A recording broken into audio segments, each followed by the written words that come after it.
जय बजरंग बली, आपकी सदा ही जय। हनुमान जी, आप सदैव अपना आशीर्वाद मेरे सर पर बनाए रखना। आपका नाम लेकर ही मैं अपना पानी पूरी का ठेला शुरू करता हूँ। आप मुझ पर अपनी कृपा यूं ही बनाए रखना। आओ आओ, बढ़िया ताजी स्वादिष्ट चटपटी पानी पूरी खाओ। ऐसी पानी पूरी आज तक नहीं खाई होगी। 10 रुपए में 20 पानी पूरी, सस्ती और खस्ता भी। आओ आओ। पानी पूरी का ठेला, लच्छू पानी पूरी वाला। मेरे ठेले के सामने एक नया ठेला लग गया। भोला पिछले कई सालों से पानी पूरी का ठेला चला रहा था। वो हनुमान जी का परम भक्त था और रोजाना हनुमान मंदिर में दर्शन करते हुए वो अपना ठेला लेकर काम पर जाता था। भोला ने अपने ठेले पर भी हनुमान जी की एक फोटो लगा रखी थी, जिस पर वो रोजाना पानी पूरी शुरू करने से पहले हनुमान जी को पानी पूरी का भोग लगाता था। भोला को ऐसा करते देख सामने नया ठेला लगाने वाला लच्छू जोर जोर से हंसने लगता है। ऐसा तो भाई पहली बार देखा है, हैं? हनुमान जी पानी पूरी खाते हैं। कैसे बेवकूफ लोग हैं जो भगवान को पानी पूरी खिलाते हैं। देखो भैया, तुम यहाँ नए आए हो इसीलिए अपनी हद में रहो। मेरा मजाक उड़ाने की कोई जरूरत नहीं है। अपने काम से काम रखो। मैं तुम्हें कुछ नहीं कह रहा। इसका मतलब ये नहीं कि तुम मुझे कुछ भी बोलते जाओगे। ऐसा है, अब यहाँ मैं आ गया हूँ। अब मेरा पानी पूरी का ठेला ज्यादा चलने वाला है। तुझे तो मैं कुछ ही दिन में यहाँ से तेरे हनुमान जी के साथ गायब कर दूंगा, समझा? लच्छू बदमाश टाइप का आदमी था। उसके कई बदमाश दोस्त थे जो खाली समय में उसके ठेले पर आकर मौज मस्ती करते थे। लच्छू जो पानी पूरी बनाता था उसका तरीका बहुत ही गंदा था। ये बात किसी को भी पता नहीं थी। ये काम वो चोरी छुपे करता था। भोला अपनी पत्नी ममता को इस बारे में बताता रहता था। ममता, तुम नहीं जानती हो, वो नया पानी पूरी वाला लच्छू बहुत ही गंदा इंसान है। वो ग्राहकों को गंदे पानी और पुराने मसालों से बनी पानी पूरी खिलाता है। ये बात कोई ग्राहक नहीं समझता। सबको बस सस्ता दिखता है। इसी वजह से मेरे ठेले पर ग्राहकों का आना बहुत कम हो गया है। सब लच्छू के ठेले पर ही जाते हैं। सुनो जी, बेईमानी की नींव पर खड़ी इमारत की दीवारें बहुत कच्ची होती हैं। देखना, ये लच्छू ज्यादा दिन टिक नहीं पाएगा। और आप तो अपने हनुमान जी पर विश्वास रखते हो ना, तो अपनी सारी चिंता छोड़ दो। भोला हनुमान जी का ध्यान करके सो जाता है। अगले दिन भोला जब अपना ठेला लेकर बाजार पहुंचता है तो उसके ठेले पर कुछ बदमाश आ जाते हैं।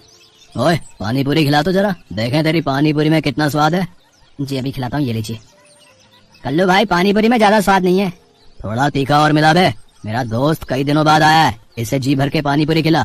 तभी 2 आदमी और आ जाते हैं और वो भी उन्हीं दोनों बदमाशों के दोस्त होते हैं। वो भी साथ में पानी पूरी खाने लगते हैं। उनमें से 2 लोग भोला के सिर पर मार मार कर बात कर रहे थे। भोला को ये सब पसंद नहीं आ रहा था। अरे आप लोग ये कैसी हरकत कर रहे हैं? खिला तो रहा हूँ, इंसान हूँ, कोई मशीन नहीं। खिलाने में समय तो लगता ही है। अब आप 4, मैं 1 खिलाने वाला।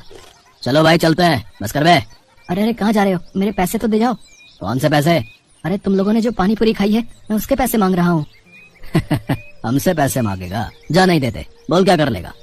ये क्या बदतमीजी है? तुम तो गुंडागर्दी कर रहे हो। मेरी मेहनत की कमाई है, वो तो तुम्हें देनी ही पड़ेगी। साले, हमसे पैसे मांगता है, अभी तुझे बताते हैं। चारों बदमाश भोला को बुरी तरह पीटने लगते हैं और उसका पानी पूरी का ठेला पूरा तोड़ देते हैं। सामने खड़ा लच्छू पानी पूरी वाला जोर जोर से हंस रहा था। और मारो, आज के बाद इसे पानी पूरी बेचने के लायक ही मत छोड़ना। आसपास से जाते हुए लोग बदमाशों से इतना डर गए थे कि कोई भी भोला की मदद को नहीं आया। बदमाश लच्छू के दोस्त थे। वो जब वहाँ से चले गए तब एक व्यक्ति ने भोला की मदद की और उसे रिक्शा पर बिठाया। भोला लहूलुहान घर पहुँचा। उसकी हालत देखकर ममता घबरा गई और उसे डॉक्टर के पास ले गई। भोला के हाथ पैरों में बहुत चोट थी। डॉक्टर ने भोला को कुछ दिन आराम के लिए बोल दिया। ममता, ये सब उस बदमाश लच्छू पानी पूरी वाले का ही किया धरा है। हे बजरंग बली, ऐसे पापियों को सजा क्यों नहीं मिलती? अब मैं काम पर कैसे जाऊंगा? भोला भी ममता से बात कर ही रहा था कि तभी दरवाजे पर दस्तक होती है। कौन है? रुको, आती हूँ। अरे रतन, तू? प्रणाम दीदी, कैसी हो? अरे ये जीजा जी को क्या हुआ? ये चोट? तू आप बैठ, पहले कुछ खा पी ले, फिर सारी बात बताती हूँ। रतन, तुम तो कभी शहर आते नहीं हो, अचानक कैसे आना हुआ? बस जीजा जी, आपसे और दीदी से मिलने का मन था और मुझे शहर में थोड़ा काम भी था। ममता का भाई रतन गांव में रहता है। उसका शहर आना बहुत कम होता है। ममता भोला के साथ हुए हादसे के बारे में रतन को बताती है, जिसे सुनकर रतन गुस्से में आ जाता है। दीदी, तुम चिंता मत करो, अब मैं आ गया हूँ। मेरे रहते जीजा जी का काम कोई बंद नहीं कर सकता। कल से मैं पानी पूरी का ठेला लगाऊंगा। देखता हूँ किसमें हिम्मत है जो मुझे वहाँ से हटा दे।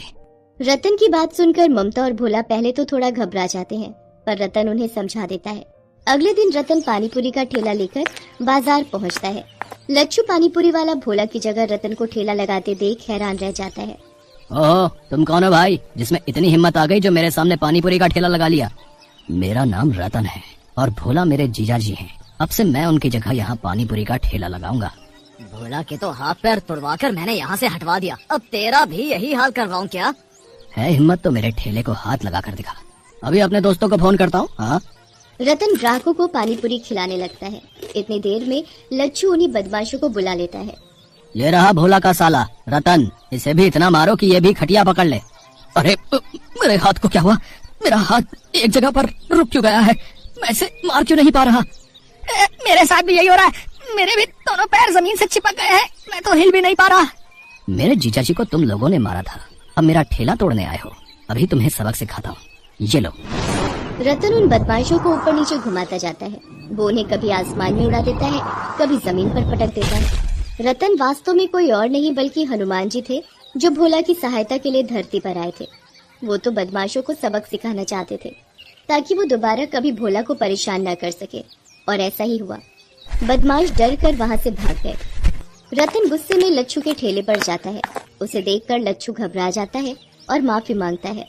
मुझे माफ कर दो रतन, मुझसे गलती हो गई, मैं आज के बाद कभी भी भोला को परेशान नहीं करूंगा। मेरा ठेला मत तोड़ना, मेरे घर में मेरी बीवी और बच्चे हैं, मैं इसी रोजगार के सहारे अपना घर चलाता हूँ। घबराओ नहीं, मैं तुम्हारे साथ ऐसा सलूक नहीं करूंगा जैसा तुमने किया। मैं तो बस तुम्हें समझाने आया हूँ। हमेशा याद रखना, दूसरों से ईर्ष्या करके कुछ नहीं मिलता, अपना ही नुकसान होता है। इसलिए अपने काम में मन लगाओ, दूसरों को मत देखो, वरना पापियों को दंड देते भगवान को देर नहीं लगती। उस दिन के बाद लच्छू ने अपने काम में ध्यान लगाना शुरू कर दिया। रतन लच्छू के सामने ही ठेले पर पानी पूरी बेचता था। रतन की पानी पूरी लोगों को इतनी स्वादिष्ट लगती थी कि लोगों की भीड़ बढ़ती चली गई। रतन कुछ महीनों तक वहीं रुका। रतन ने काफी पैसे जोड़ लिए थे। वो पैसे उसने भोला के हाथ में दिए। जीजा जी, ये पानी पूरी की कमाई के रुपए हैं, अब आप इन रुपयों से अपनी एक दुकान और मकान खरीद सकते हो। मैं कल सुबह ही गाँव वापस चला जाऊंगा। आपकी तबीयत में भी अब सुधार है और मेरा काम भी यहाँ पूरा हो चुका है। रतन, तुमने सचमुच मेरी बहुत मदद की है, मानो हनुमान जी ने तुम्हें मेरी सहायता के लिए भेज दिया हो। भोला की बातों को सुनकर रतन मुस्कुरा देता है। इतनी देर में ममता को एक फोन आता है। हेलो दीदी, कैसी हो? पता चला जीजा जी का एक्सीडेंट हो गया था। मैं कल सुबह माँ के साथ उन्हें देखने आ रहा हूँ। ठीक है, मैंने सोचा मैं तुम्हें बता दूं।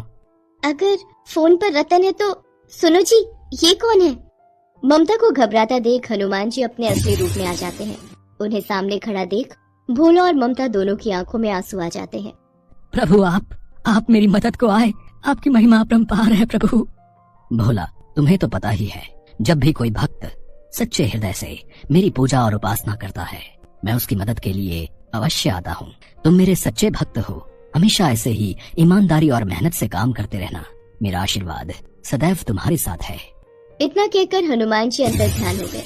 भोला ने उन रुपयों से एक दुकान और एक मकान खरीद लिया और अपनी पत्नी ममता के साथ खुशी खुशी जीवन बिताने लगा।